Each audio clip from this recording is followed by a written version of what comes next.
नमस्कार। आंगनवाड़ी टाइम में आपका स्वागत है। केंद्रीय बाल विकास राज्य मंत्री श्रीमती सावित्री ठाकुर ने पोषण भी पढ़ाई भी के बारे में राज्यसभा में एक बड़ी जानकारी देते हुए बताया कि केंद्रीय बाल विकास विभाग ने आंगनवाड़ी केंद्रों के 6 वर्ष से कम उम्र के बच्चों, दिव्यांग सहित को प्रारंभिक बाल्यावस्था की देखरेख और शिक्षा तथा पोषण सेवा प्रदान करने के लिए 10 मई 2023 को सभी आंगनवाड़ी कार्यकर्ताओं के कौशल उन्नयन के लिए पोषण भी पढ़ाई भी की शुरुआत की थी। बाल विकास विभाग द्वारा 19 मार्च 2025 तक पोषण भी पढ़ाई भी कार्यक्रम को क्रियान्वित करने के लिए देश भर में कुल 36,027 राज्य स्तरीय मास्टर प्रशिक्षकों, सीडीपीओ पर्यवेक्षकों सहित 3,11,299 आंगनवाड़ी कार्यकर्तियों को प्रशिक्षित किया गया है। आंगनवाड़ी केंद्रों को एक शिक्षण केंद्र में बदलने के लिए आंगनवाड़ी कार्यकर्ताओं की क्षमता को बढ़ाने के उद्देश्य से उच्च गुणवत्ता वाले इंफ्रास्ट्रक्चर और खेल के उपकरण से प्रशिक्षित किया जा रहा है। इसके लिए MWCD संस्था को 2 स्तरीय प्रशिक्षण के कार्यान्वयन पर ध्यान केंद्रित कर रहे हैं। NIPCCD को देश भर में स्थित 5 क्षेत्रीय केंद्रों के माध्यम से पोषण भी पढ़ाई भी के तहत आंगनवाड़ी कार्यकर्ताओं की क्षमता निर्माण का काम सौंपा गया है। पहले चरण में NIPCCD द्वारा 5 क्षेत्रीय केंद्रों के माध्यम से CDPO पर्यवेक्षकों और राज्य नामित अतिरिक्त संसाधन व्यक्तियों सहित राज्य स्तरीय मास्टर ट्रेनर्स SLMT का प्रशिक्षण किया गया है। इन सभी कर्मी और अधिकारियों को ऑनलाइन और ऑफलाइन दोनों तरह से हाइब्रिड मॉडल में 2 दिन का प्रशिक्षण दिया जा रहा है। साथ ही दूसरे चरण में देश भर की आंगनवाड़ी कार्यकर्ताओं के लिए भौतिक मोड में SLMT द्वारा 3 दिवसीय प्रशिक्षण कार्यशाला का आयोजन किया जाएगा। केंद्रीय बाल विकास मंत्रालय ने पोषण भी पढ़ाई भी कार्यक्रम के तहत 2 पाठ्यक्रम नव चेतना जन्म से 3 वर्ष तक के बच्चों के लिए प्रारंभिक बाल्यावस्था प्रोत्साहन के लिए राष्ट्रीय कार्यक्रम और आधारशिला 3 से 6 वर्ष तक के बच्चों के लिए प्रारंभिक बाल्यावस्था देखभाल और शिक्षा के लिए राष्ट्रीय पाठ्यक्रम विकसित किए हैं। आधारशिला राष्ट्रीय पाठ्यक्रम आंगनवाड़ी केंद्रों में जाने वाले 3 से 6 वर्ष की आयु के सभी बच्चों के लिए प्रारंभिक बचपन की शिक्षा की गुणवत्ता में सुधार करता है। इस कार्यक्रम में उम्र के अनुसार उपयुक्त गतिविधियों और आकलन के साथ आसान योजना बनाने में सक्षम बनाना और स्वदेशी खिलौनों और कम लागत वाली बिना लागत वाली सामग्रियों के उपयोग पर जोर देना है।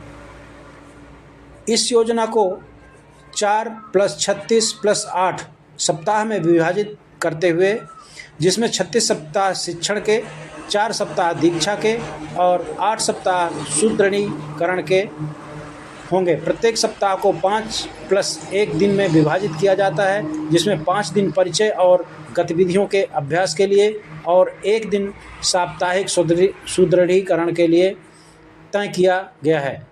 इस कार्यक्रम में हर दिन के 3 ब्लॉक, जिसमें एक स्वागत और मुफ्त खेल के लिए, एक सीखने और गतिविधियों के माध्यम से खेलने के लिए और एक चिंतन तथा समापन के लिए निर्धारित किया गया है। दूसरी खबर है, आंगनवाड़ी भर्ती का चयन प्रक्रिया में भ्रष्टाचार चरम सीमा पर है। अपात्र महिलाओं का चयन करने पर नाराज महिलाओं ने मुख्यमंत्री, बाल विकास विभाग, जिलाधिकारी खीरी को शिकायती पत्र भेजकर कार्रवाई करने की मांग की है। जिले के बांकेगंज ब्लॉक की ग्राम पंचायत सिसनौर निवासी प्रीति देवी पत्नी आलोक कुमार सिंह, सानू देवी पुत्री सुभाष चंद्र व प्रीति देवी पुत्री सुभाष चंद्र ने अपने भेजे गए शिकायती पत्र में कहा कि उन्होंने ग्राम पंचायत सिसनौर के केंद्रों पर आंगनवाड़ी भर्ती में कार्यकर्ती पद के लिए आवेदन किया था, लेकिन अब अंतिम मेरिट सूची जारी की गई तो उसमें उनका नाम नहीं था। जांच करने पर पता चला कि ग्राम पंचायत सिसनौर के दोनों केंद्रों पर अपात्र महिलाओं का चयन कर लिया गया है। शासन द्वारा जारी नियमों को नज़रअंदाज करते हुए मेरिट सूची जारी की गई है। चयनित हुई दोनों महिला कार्यकर्तियों की मेरिट उनकी मेरिट से बहुत कम है। तीसरी खबर है, आंगनवाड़ी में नौकरी के नाम पर 2 लाख रुपए ठगे गए। अमरोहा जिले के हसनपुर कोतवाली क्षेत्र के गांव मंगरौली निवासी ओंकार सिंह ने आंगनवाड़ी भर्ती के नाम पर गांव के एक युवक ने 2 लाख रुपए ठग लिए। अब पोल खुलने पर उससे पैसे मांगे तो गाली गलौज और मारपीट की धमकी दे रहा है। इससे परेशान होकर पीड़ित ने कोतवाली में तहरीर दी है और ओंकार सिंह का कहना है कि कुछ समय पहले उसके गांव के एक युवक ने उसको आंगनवाड़ी भर्ती के बारे में बताते हुए कहा कि ज़िले में आंगनवाड़ी भर्ती चल रही है, साथ ही उसके गांव के आंगनवाड़ी केंद्र पर कार्यकर्ता का एक पद भी खाली है।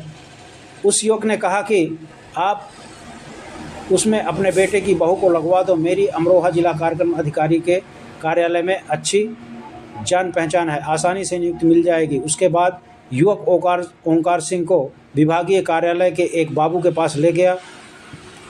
वहां जाकर ओंकार सिंह ने नौकरी लगाने के नाम पर उस युवक और बाबू को 2 लाख रुपए दे दिए, लेकिन आज तक ना ही उसकी बहू की नौकरी लगी और ना ही वह पैसे वापस कर रहा है। जब भी ओंकार सिंह उस युवक से पैसे मांगते हैं तो वह मारपीट और गाली गलौज करता है। चौथी खबर है, लेखपालों के फर्जी आय प्रमाण पत्रों से महिलाओं ने हासिल की आंगनवाड़ी की नौकरी। डीएम ने एडीएम व एसडीएम को जांच करने का आदेश दिया। फतेहपुर जिले में आय प्रमाण पत्र में लेखपालों के फर्जी आय प्रमाण पत्रों की वजह से अपात्र महिलाओं को आंगनवाड़ी में नौकरी मिल गई है। जिन महिलाओं के पास करोड़ों की संपत्ति है, उन महिला अभ्यर्थियों ने कम आय का प्रमाण पत्र बनवाकर महिला अभ्यर्थियों को मेरिट से बाहर जाने को मजबूर कर दिया है। जिले में शासन के आदेश पर पिछले वर्ष आंगनवाड़ी कार्यकर्तियों के 533 रिक्त पदों पर आवेदन मांगे गए थे, जिसके लिए लगभग 12,000 महिला अभ्यर्थियों ने आवेदन किया था। कुल आए आवेदनों में 753 पात्र महिलाओं आवेदनों का सत्यापन किया गया था। इन आवेदकों की मेरिट लिस्ट जारी करते हुए 276 महिला आवेदकों की नियुक्ति पत्र दिए जा चुके हैं, जिसमें जिले के विजयपुर व धाता ब्लॉक की मेरिट लिस्ट जारी नहीं की गई है। जिन महिलाओं का आवेदन निरस्त किया मेरिट लिस्ट से बाहर किया गया, उसमें सबसे ज़्यादा फर्जी आय प्रमाण पत्रों की शिकायतें मिल रही हैं। खाका के विजयपुर ब्लॉक के पेशाही बुजुर्ग गांव निवासी सूर्यपाल सिंह ने डीएम को दिए गए शिकायत पत्र में कहा कि उनके गांव में जिस विधवा महिला का चयन किया गया है उसके पास अपार संपत्ति है, जिसमें गेस्ट हाउस, 11 दुकान, कानपुर में मकान, खेती, मृतक आश्रित में पुत्र की लेखपाल सरकारी नौकरी, साथ ही एक पुत्र उर्सला में संविदा कर्मी है, एक पुत्र हैलट में लैब टेक्नीशियन है। चयनित महिला के मृतक पति शिक्षा विभाग में अनुदेशक के पद पर थे। अब क्योंकि उनका बेटा लेखपाल है, इसलिए उनके पुत्र को करीब 36,000 रुपये मासिक वेतन मिलता है। इतनी बड़ी संपत्ति होने के बावजूद तहसील से मात्र 41,000 रुपये का वार्षिक आय प्रमाण पत्र बनवाया गया है, जबकि फर्जी आय प्रमाण पत्र बनवाकर नौकरी लेने के कारण पात्र महिला अभ्यर्थियों का चयन नहीं हो पाया है। लिखित शिकायत मिलने पर डीएम ने मामले की जांच एडीएम एसडीएम को सौंपा है। इस मामले की जानकारी नायब तहसीलदार रजनीश श्रीवास्तव के संज्ञान में भी है, जबकि डीपीओ साहब यादव ने बताया कि उन्हें किसी मामले की जानकारी नहीं। पांचवी खबर है, आंगनवाड़ी भर्ती की एक और गड़बड़ी का आरोप सामने आया है। चंदौली में विधवा विकलांग को नहीं मिली प्राथमिकता, 50 अभ्यर्थियों ने किया प्रदर्शन। चंदौली जिले में आंगनवाड़ी कार्यकर्ता भर्ती में बड़ी अनियमितता सामने आई है। सोमवार को करीब 50 अभ्यर्थियों ने विकास भवन पर प्रदर्शन किया। आंगन अभ्यर्थियों का आरोप है कि चयन प्रक्रिया में नियमों की अनदेखी की गई है। बाल विकास विभाग ने जनपद की रिक्त ग्राम पंचायत में आंगनवाड़ी कार्यकर्ता पदों के लिए ऑनलाइन आवेदन मांगे थे। विभाग ने चयन कर नियुक्ति पत्र जारी कर दिया है। प्रदर्शनकारियों का कहना है कि सरकारी निर्देशों के मुताबिक विधवा विकलांग और गरीब महिलाओं को प्राथमिकता दी जानी चाहिए थी। अभ्यर्थियों ने अधिकारियों पर भ्रष्टाचार का आरोप लगाया है। उनका कहना है कि चयन के लिए मोटी रकम वसूली गई है। मामले को गंभीरता से लेते हुए मुख्य विकास अधिकारी सीडीओ आर जगत साई ने सभी अभ्यर्थियों से ब्लॉकवार बातचीत की। सीडीओ ने बताया कि अभ्यर्थियों के बयान के आधार पर विस्तृत रिपोर्ट तैयार की जाएगी। यह रिपोर्ट जिला अधिकारी को सौंपी जाएगी। इसके बाद जिला अधिकारी आगे की कार्रवाई करेंगे। Anganwadi time, please share and subscribe.